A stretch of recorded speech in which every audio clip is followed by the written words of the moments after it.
Welcome to the Pursuit Chronicles, where hidden truths, bold journeys, and untold stories come to life. Get ready to chase the extraordinary. She got stopped at the gate of the shooting range because of her faded jacket and an old rifle that looked like it came straight out of a museum. VIP lanes don't allow the lost and confused, the receptionist said, eyes skimming her like she was a refugee. One spoiled kid sneered, "They letting in mops and maintenance now?" Harper said nothing. She just pulled out her VIP pass and walked forward through the laughter, through the mockery, until 10 perfect shots shut them all the hell up. Hawthorne. Elite Range was a temple of precision, its glass and steel facade gleaming under the California sun like a polished bullet. Inside, the air was sharp with gunpowder and privilege. Every lane was a showcase for the ultra-wealthy, high-ranking military officers and athletic prodigies. Black marble floors reflected LED lights and digital scoreboards glowed with names that carried power. Children of senators, Olympians, tech titans. Membership here wasn't just a fee, it was a bloodline, costing more than most people's mortgages. The walls were adorned with gold-framed photos of world champions, their eyes as cold as their aim. Outside, a velvet rope separated the elite from the unworthy.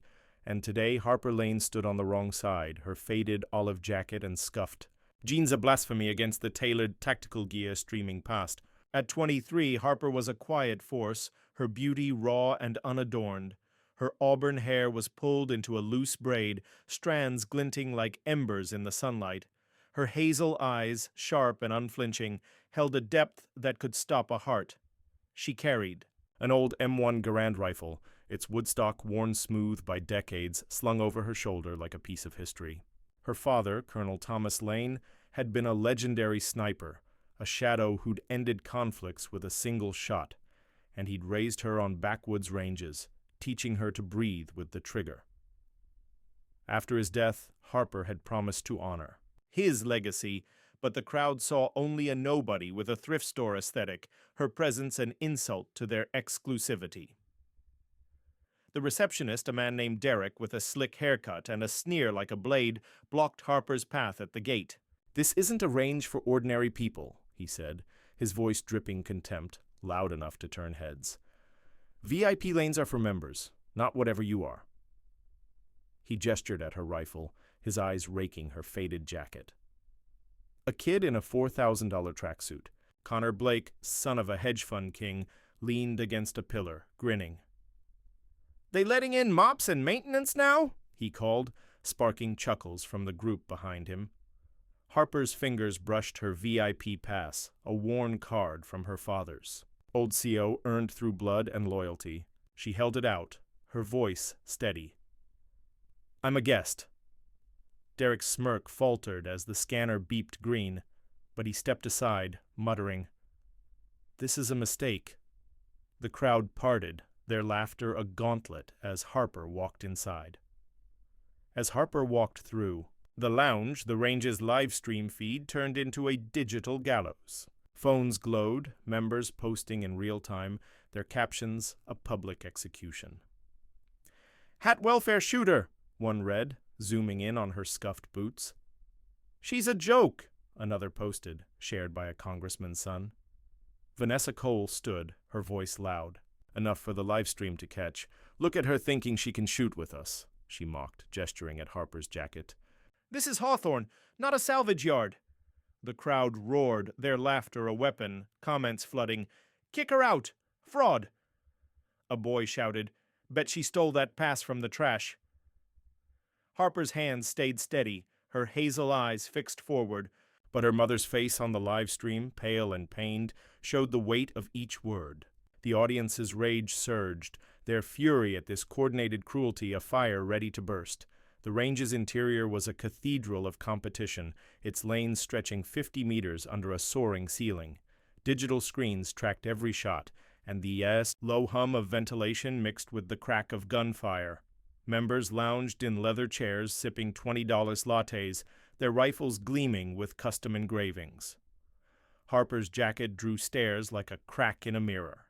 A trust fund kid, Tyler Reed, sprawled in a chair, his $12,000 rifle propped beside him. Even cleaning staff gets access now, huh? He snorted, his voice carrying across the lounge. His clique, a pack of prep school heirs, laughed, their eyes slicing Harper's jeans. What's she going to do? Polish the targets? One quipped, tossing a spent casing at her feet.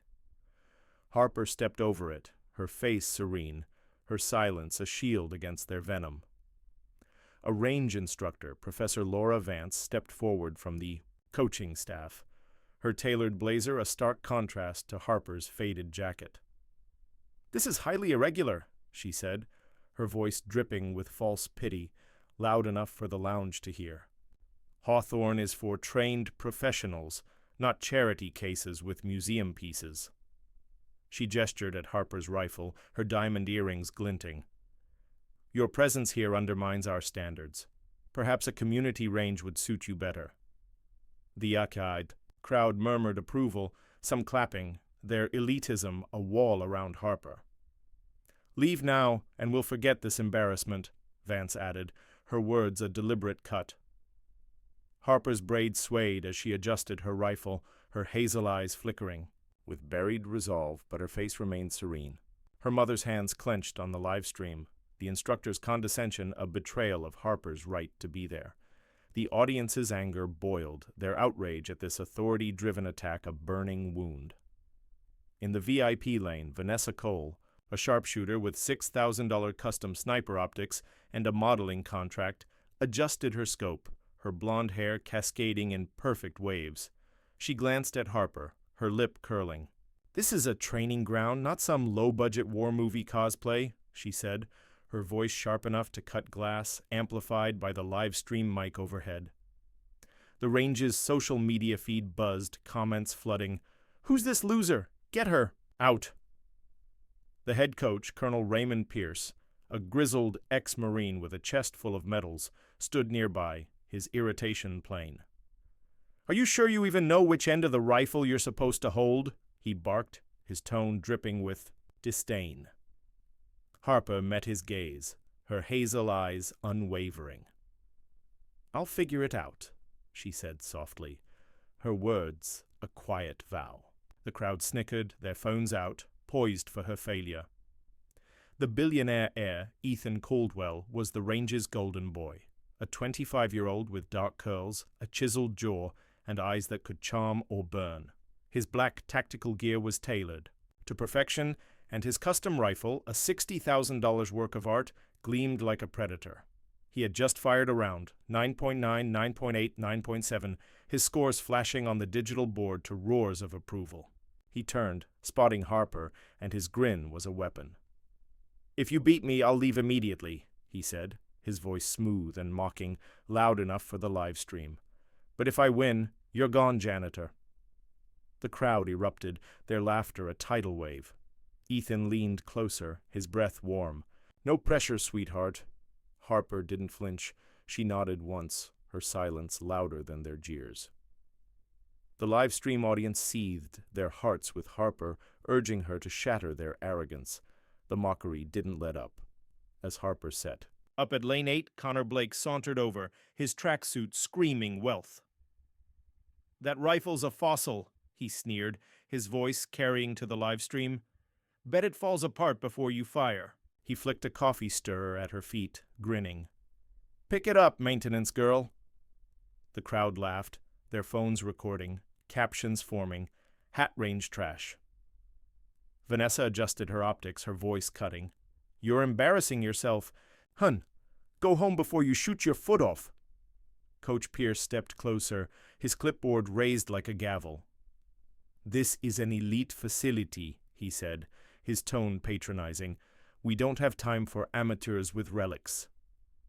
Harper's hands moved with quiet precision, loading her rifle, her face a mask of calm.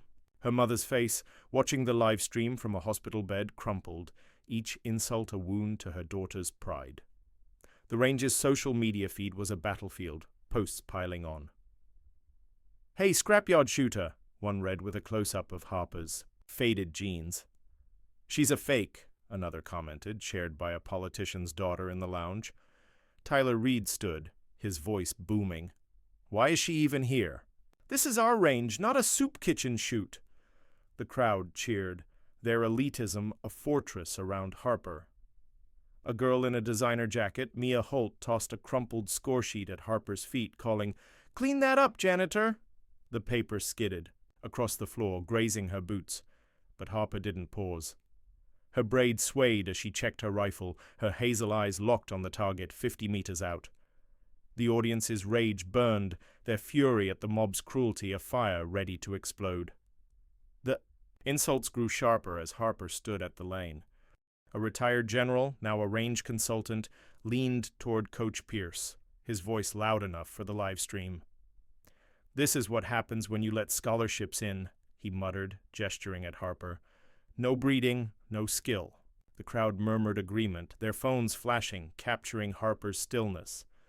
Vanessa stood, her optics glinting, and called out, "You're a walking embarrassment, girl. Leave before you make us all look bad." Connor Blake added, "Bet she's never even fired a gun. Probably stole that pass." The laughter swelled, a vicious chorus, each word a stone hurled at Harper's dignity. Her fingers brushed her rifle, a faint tremor, the only sign of tension, but her face remained serene, her silence a wall against their scorn. Ethan took his turn first, his movement smooth, his rifle an extension of his will. The digital board flashed 10, 9.9, 10, 10, near perfect, his grouping tight as a fist. The crowd roared, clapping, their smirks aimed at Harper. "Good luck, thrift store," Ethan called, his grin cocky, his eyes daring her to crumble. The live stream comments surged. "She's toast. No way she tops that."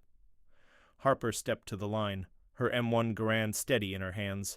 The crowd hushed, their phones raised, ready for her humiliation. She exhaled, her body still, her focus a laser. 50 meters out, a tiny red dot centered among hundreds of rings. The audience held their breath, their anger at her treatment a pulse in their veins. Shot. 110. The board chimed, a soft ping that sliced the silence. Murmurs rippled. "Lucky shot," Tyler scoffed, crossing his arms. Harper didn't blink. Shot 2, 10. The ping came again, sharper now. Vanessa's optics slipped, her smirk fading. Shot 3, 10. The ranger's congratulatory melody played, a rare, chime for 3 perfect shots in a row. The crowd froze, their laughter dying. "Beginner's luck," Connor muttered, but his voice cracked. Harper's face remained calm, her hazel eyes locked on the target. The livestream audience leaned closer, their hearts pounding, sensing a storm brewing. Shot 4, 10. The melody played again, louder, insistent. Coach Pierce's clipboard trembled in his hands. Shot 5, 10.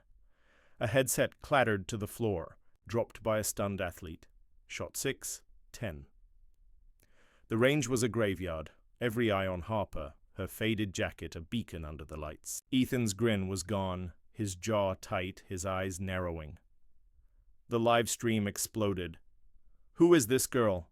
This is insane." Harper's braid swayed as she adjusted her grip, her movements precise, almost sacred. The audience's anger turned to awe, their faith in her growing with each shot. Shot 7, 10. The melody was a hymn now, echoing off the steel walls. Tyler's face paled, his bravado crumbling. Shot 8, 10. Vanessa ripped off her optics, her hands shaking. Shot 9, 10. The crowd was silent, their phones lowered, their mockery a distant memory.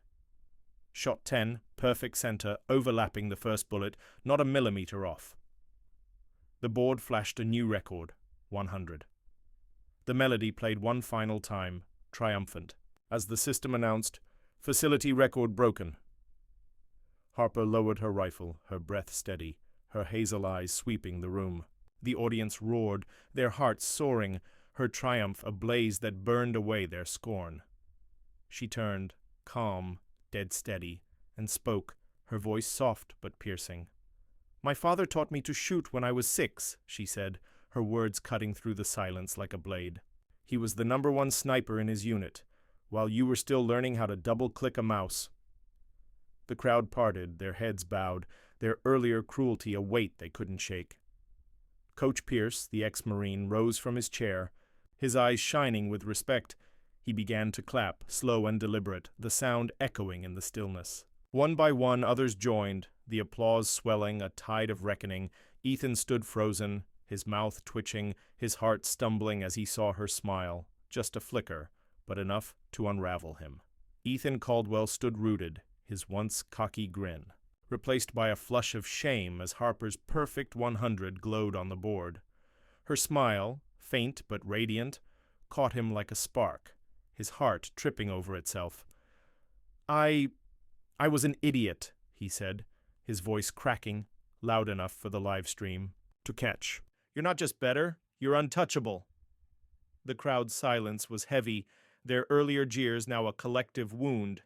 Ethan's eyes, once sharp with arrogance, softened, tracing Harper's calm poise, her faded jacket now a badge of honor. The Adzabit. Livestream comments shifted. He's done. She's a queen. Coach Pierce nodded, his voice booming. Mr. Caldwell, your scores are no longer the standard. Step aside. Ethan's shoulders slumped, but his gaze lingered on Harper, her smile a quiet fire that lit something new in him. The audience cheered, their hearts soaring as Ethan's fall and Harper's rise intertwined, her triumph a blade that cut through his pride. Ethan's face burned, his 10s and 9.9s now a public humiliation. He'd mocked her, challenged her, and lost in front of everyone. The live stream captured his pale shock, comments flooding. She destroyed him. Harper legend. He stepped forward, his voice low, almost reverent. I was wrong, he said, his eyes searching hers. You're incredible. Harper nodded, her smile faint but warm, a spark that caught him off guard. The crowd watched, their silence a canvas for her victory. Coach Pierce approached, his voice gruff but proud. That was the finest shooting I've seen in 40 years, he said. Your father's legacy lives in you. Harper's eyes softened, her promise kept, her mission complete. The range's director, General Marcus Tate, stepped forward, his silver hair catching the LED lights, his voice resonant across the lanes. Harper Lane has redefined excellence, he declared, his words broadcast to the live stream. Her record of 100 is now the benchmark for Hawthorne. He turned to the staff, his gaze stern. Those who mocked her, Derek, Professor Vance, face suspension, pending review. Standards here are about skill, not status. The crowd gasped, the guilty shrinking, their arrogance crumbling. Tate raised a hand, unveiling a digital plaque on the screen. Harper Lane, record holder. Harper stood tall, her smile a quiet glow, catching Ethan's eye again, his heart racing at her grace. The live stream audience roared, their applause echoing online. Chuck Harper Lane trending as a symbol of truth. The audience's hearts swelled, Harper's victory a permanent mark on the range's legacy. The range's hierarchy crumbled in that moment. Connor Blake slunk to the lounge, his tracksuit no shield against the whispers. She owned him. Vanessa packed her gear, her modeling contract suddenly fragile, her arrogance a memory. Tyler's boast died in his throat, his rifle untouched. His click avoiding his gaze. The livestream trended globally. #Harper Lane flooding social media, her 10 shots a myth in the making. The general who'd mocked her breeding stood, his face red, and muttered an apology, his words lost in the applause. Mia Holt, the scoresheet tosser, slipped out, her designer jacket no armor against the shame. The range's elite were humbled, their exclusivity shattered by a girl with a faded rifle. Ethan lingered, his cockiness replaced by curiosity, then awe. He approached Harper later as the crowd thinned, his voice soft. Can we talk? I owe you everything. Harper's smile grew, her hazel eyes meeting his, and she nodded, a new chapter dawning. As the applause faded, Ethan approached Harper, his usual swagger gone, replaced by a quiet intensity. I don't deserve your time, he said, his voice low, his eyes locked on her smile. that faint, radiant curve that had undone him. "But I'd be a fool not to try. You're not just a shooter, you're a force." The crowd watched, their silence a canvas for his vulnerability, the live stream capturing every word. "He's in love." Harper's hazel eyes met his, her smile deepening, a spark that lit his world. "Coffee's a start," she said, her voice soft but warm, a bridge between them. The range's staff paused, their respect for Harper now a given, her record a new North Star. Ethan's heart raced, her smile the moment he'd fallen, the beginning of something unstoppable. The audience's hearts soared, their satisfaction complete. As Harper's triumph sparked love, her victory a legend sealed in 10 perfect shots. The range's staff updated the leaderboard, Harper's name now etched at the top, a permanent rebuke to their scorn. The crowd, once a wall of scorn, now stood in awe, their phones lowered, their earlier cruelty a bitter memory. A young athlete, previously silent, stepped forward, her voice trembling. "I was wrong to laugh," she said, her eyes on Harper. "You're what this range should be." Others nodded, their applause swelling, a tide of respect that drowned their past insults. Harper's smile, soft but piercing, caught Ethan's gaze again, his heart lurching as he saw her strength in its quiet glow. The livestream captured the shift, comments flooding, "She changed everything." Harper inspires. Even the general who'd mocked her breeding clapped, his face red with shame, his earlier words now dust. Harper stood serene, her faded jacket a symbol of victory, her triumph reshaping the range's soul. The audience's hearts thundered, their anger transformed into pride, Harper's skill a beacon for all who'd been overlooked. The livestream audience chanted her name, their anger transformed into triumph, her victory a beacon for the overlooked. 1 month later, Harper and Ethan were dating, their bond forged in the crucible of that day. Ethan, once a prince of privilege, learned to see the world through Harper's eyes. Strength earned, not bought. 3 months later, he proposed, the ring simple but perfect, like her.